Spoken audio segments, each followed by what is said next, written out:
لحضرة النبي صلى الله عليه وسلم وأصحابه وذريته الكرام. الفاتحة. بسم الله الرحمن الرحيم. إياك نعبد وإياك نستعين اهدنا الصراط المستقيم صراط الذين أنعمت عليهم غير المغضوب عليهم ولا الضالين. بسم الله الرحمن الرحيم. الحمد لله رب العالمين وبه نستعين على أمور الدنيا والدين والصلاة والسلام على أشرف الأنبياء والمرسلين سيدنا مولانا محمد وعلى آله وصحبه أجمعين. الحديث التاسع عشر. الحديث التاسع عشر, hadis yang ke-19 dari 40 hadis adab nabawi. Ada mutasarru'i fil jawab, tidak bersegera pada menjawab.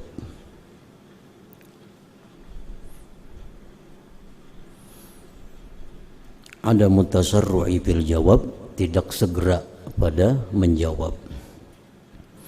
An Abdullah ibni Umar radhiyallahu anhuma anna rajulan sa'ala an-nabiyya sallallahu alaihi wa alihi wasallam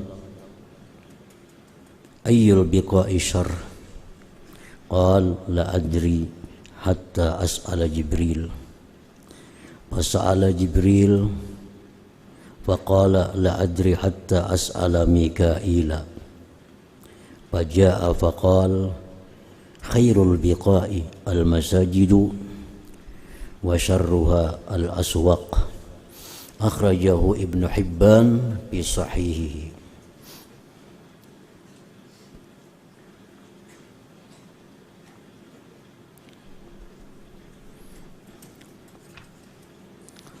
Dari Abdullah bin Umar radhiyallahu anhuma bahwa seorang laki-laki bertanya kepada Nabi sallallahu alaihi wasallam, ayyul biqa'i syarr, apa jua biqa yang paling jahat. Biqa itu jamak daripada buq'ah. Buq'ah artinya tempat yang mana di situ berkumpul manusia. Maudhi'un yajtami'u fihi an-nas, tempat yang berkumpul padanya oleh manusia. Apa juga tempat perkumpulan manusia yang paling jahat? Ujar laki-laki tadi bertanya kepada Rasulullah sallallahu alaihi wasallam. Nabi menjawab, qal la adri, aku tidak tahu, sehingga aku bertanya kepada Jibril. Jadi Nabi kada tahu nah, kena bertanya lawan Jibril dulu. Karena Rasulullah sallallahu alaihi wasallam la yantiqu 'anil hawa in huwa illa wahyu yuha. Nabi tidak bertutur satu kata-kata melainkan itu wahyu.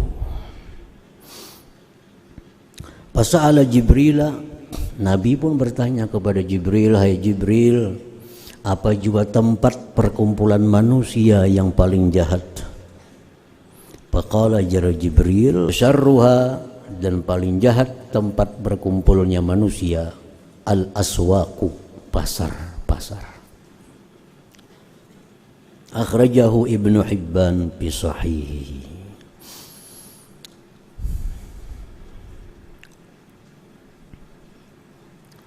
Min fawaidil hadis, faidah dari hadis tadi, apa yang kita ambil pelajaran dari hadis tadi.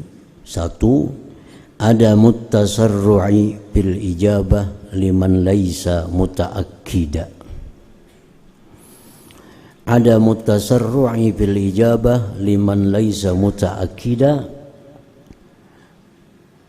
tidak bersegera memberikan jawaban bagi orang yang belum ada pengetahuan yang kuat.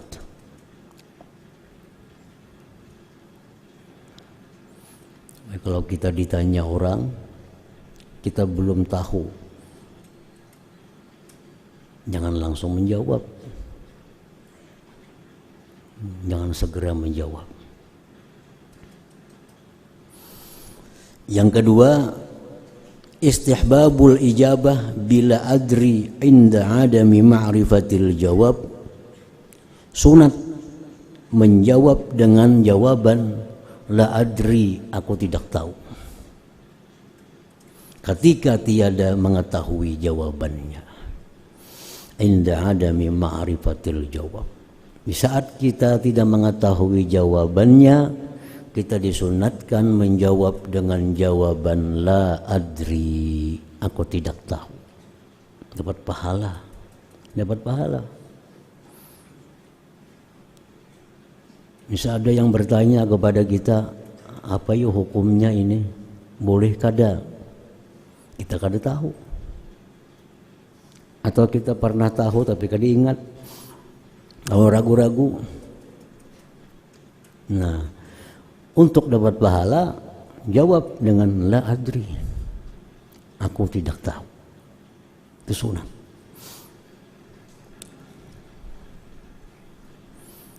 Imam Malik radhiyallahu anhu, guru dari Imam Syafi'i radhiyallahu anhu, beliau pernah ditanya sebanyak 48 pertanyaan.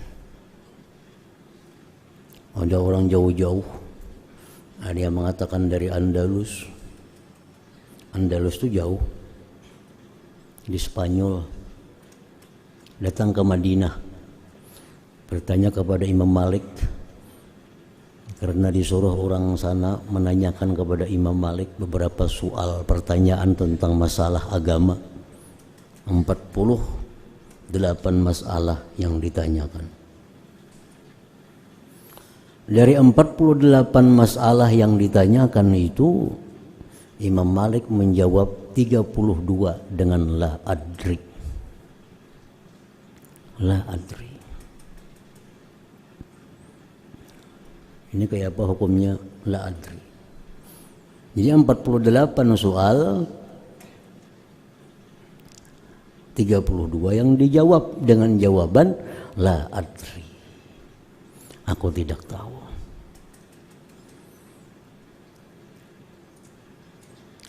Nah, menjawab dengan la adri di saat kita tidak tahu itu disunatkan. Pengertian tidak tahu itu ada dua. Satu, kita tidak tahu apa hukumnya.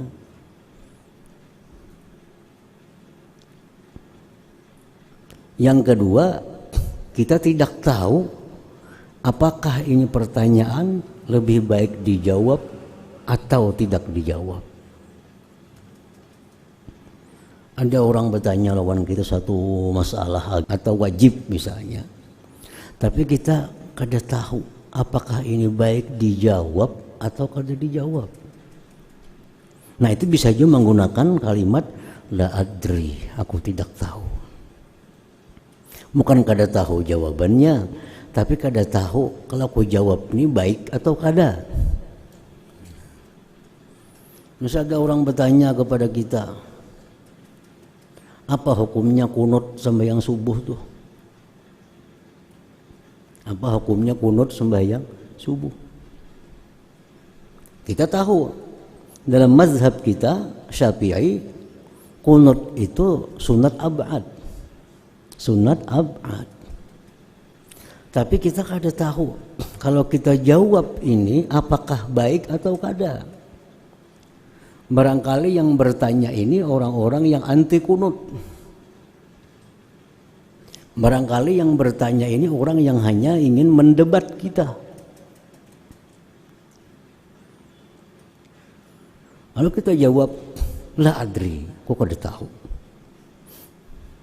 Masa kada tahu? Makanya kamu kunut hari-hari. Pokoknya kok kada tahu. Apakah hukumnya? Yang kita kada tahu itu bukan hukumnya kunut, tapi hukumnya menjawab ini baik atau kada.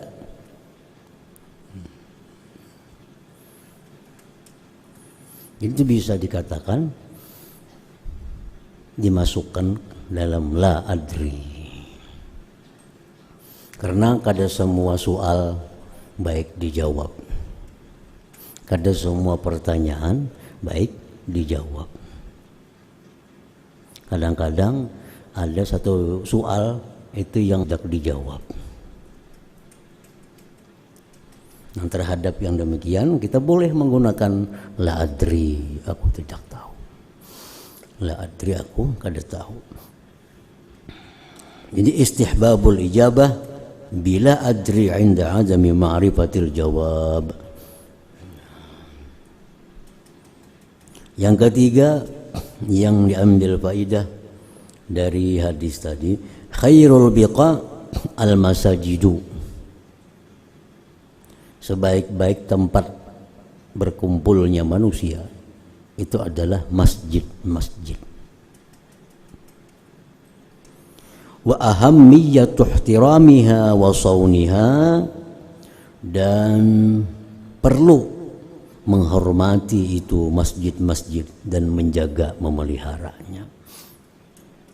Menghormati masjid, menjaga masjid itu diperlukan, dituntut dalam agama kita.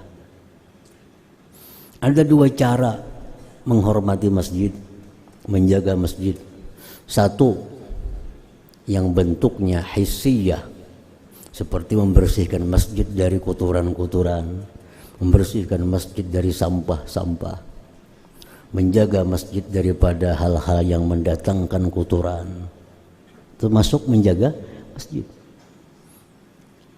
Dan yang kedua, menjaga masjid secara ma'nawi ialah menjaga masjid jangan sampai kosong, jamuji barang dagangan, menyembunyikan aib barang yang dijual. Itu adanya di pasar kebiasaannya.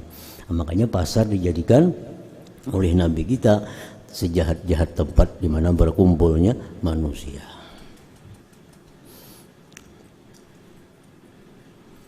Dalam hadis yang lain Rasulullah sallallahu alaihi wasallam bersabda, ahabbul bilad ila Allah masajiduha wa abghadul bilad ila Allah aswaquha.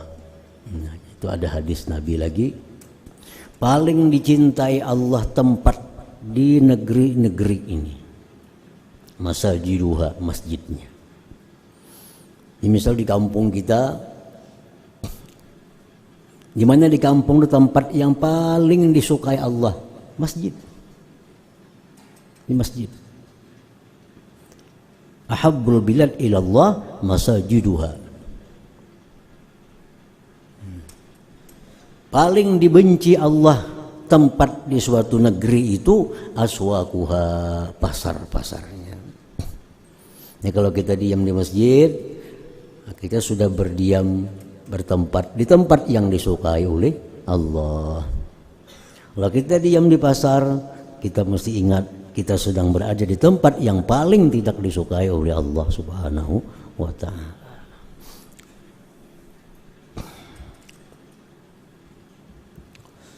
Dari 40 hadis adab nabawi, man al-aula bil bad'is salam, manil aula bi bad'is salam, siapa orang yang lebih utama memulai mengucapkan salam.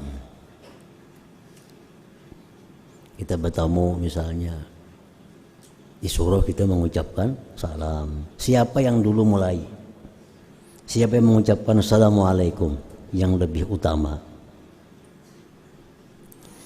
An Abi Hurairah radhiyallahu anhu qala Rasulullah sallallahu alaihi wa alihi wasallam, yusallimur rakibu 'alal mashi wal mashi 'alal qa'idi wal qalilu 'alal katsir, muttafaq alaihi.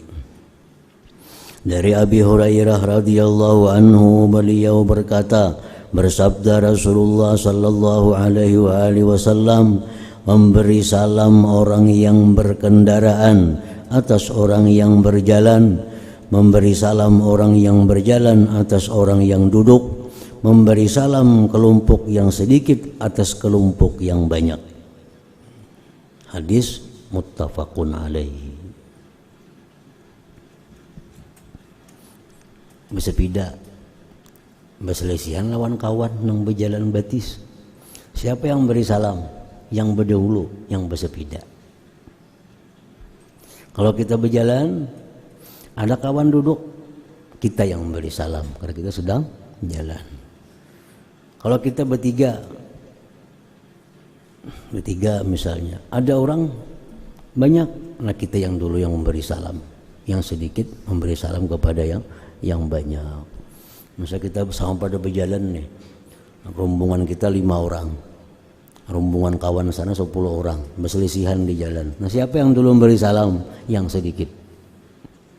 Nah macam itu sunnahnya, tertibnya. Min fawaidil hadis, yang diambil faidah daripada hadis tadi, istihbabu ifsa'is salami mutlaqan, sunat menebarkan salam mutlak, baik berdiri, baik berduduk, baik berkendaraan, itu sunat mengucapkan salam. Jadi hukumnya mengucapkan salam itu, hukum asalnya mengucapkan salam itu adalah sunat, menjawabnya fardu kifayah. Ini hukum asal. Hukum asal. Apa hukum memberi salam? Sunat. Apa hukum menjawabnya? Fardu kifayah. Tetapi hukum 2 macam ini, sunat memulai salam, fardu kifayah menjawabnya, itu 2 hukum bisa berubah dengan berubah keadaan. Memberi salam bisa haram, menjawab salam bisa haram. Memberi salam bisa makruh, menjawab salam bisa makruh, karena dituntut oleh keadaan-keadaan tertentu. Namun kalau secara mutlak, apa hukum memberi salam? Sunat. Apa hukum menjawab salam? Fardu kifayah. Itu hukum asal.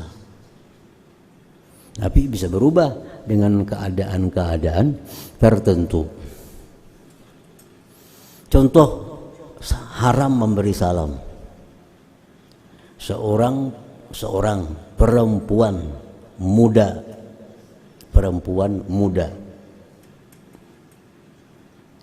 dia haram memberi salam kepada seorang laki-laki, baik tua maupun muda. Haram. Asal seorang perempuan muda haram memberi salam kepada seorang laki-laki, tentu yang bukan mahramnya, bukan suaminya.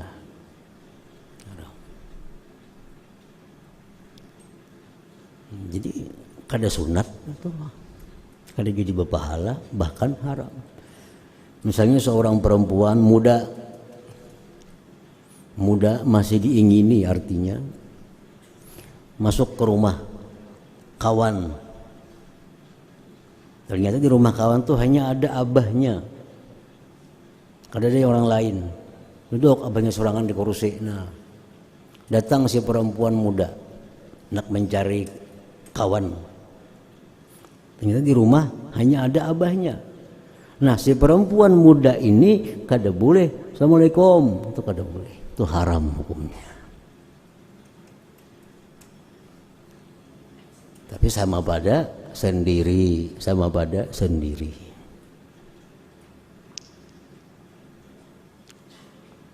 Nah demikian pula halnya menjawab salam tadi, pada hukum asalnya fardu kifayah. Tapi di saat tertentu menjawab salam bisa haram. Contohnya, si bini-bini muda, perempuan muda ada di rumah sorangan, duduknya di kursi tamu. Datang kita laki-laki, baik laki-laki muda, laki-laki tua sama. Nak masuk ke rumah situ ada perempuan muda yang bukan mahram, bukan istri. Nah, si laki-laki ini assalamualaikum, maka si perempuan ini haram menjawabnya. Si perempuan ini haram menjawabnya. Ini contoh salam yang haram, memberi, haram menjawab. Ada lagi salam itu makruh, memberi salamnya makruh, menjawab salamnya makruh. Contohnya laki-laki, baik tua maupun muda, sendiri, memberi salam kepada perempuan muda sendirian. Nah, si laki-laki ini makruh mengucapkan salam.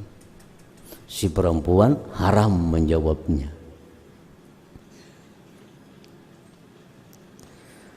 Perempuan muda sendirian mengucapkan salam kepada laki-laki yang sendirian juga. Laki-laki yang sendirian ini makruh menjawabnya. Makruh menjawabnya. Nah, jadi sudah berubah hukum karena keadaan. Tapi kalau asalnya hukum memberi salam adalah sunat, menjawabnya fardu kifayah, itu hukum asalnya. Jadi yang diambil faidah dari hadis ini, satu, istihbabu ifsa'is salam mutlaqan. Yang kedua, bayanu anna ar-rakiba yusallimu 'alal masyi.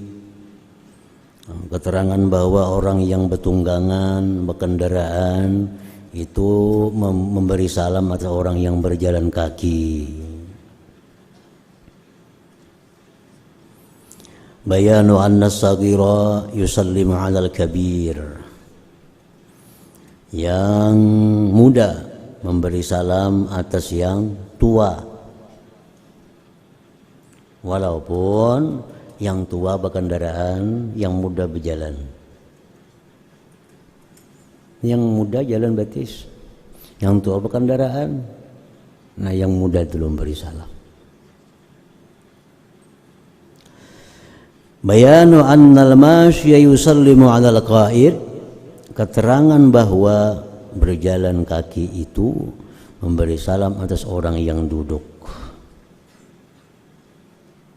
Yang duduk. Bayanu annal qalila yusallimu 'alal katsir. Keterangan bahwa yang sedikit itu memberi salam atas orang yang banyak. Idzal taqarrakibani, bila bertemu dua orang yang berkendaraan, sama-sama berkendaraan. Qala al-Maziri yusallimul adna minhuma 'alal a'la, memberi salam orang yang rendah daripada keduanya atas yang tinggi, qadran qadar fid din, pada agama. Sama pada berkendaraan, sama pada berjalan, usia sama. Nah, siapa yang dulu memberi salam?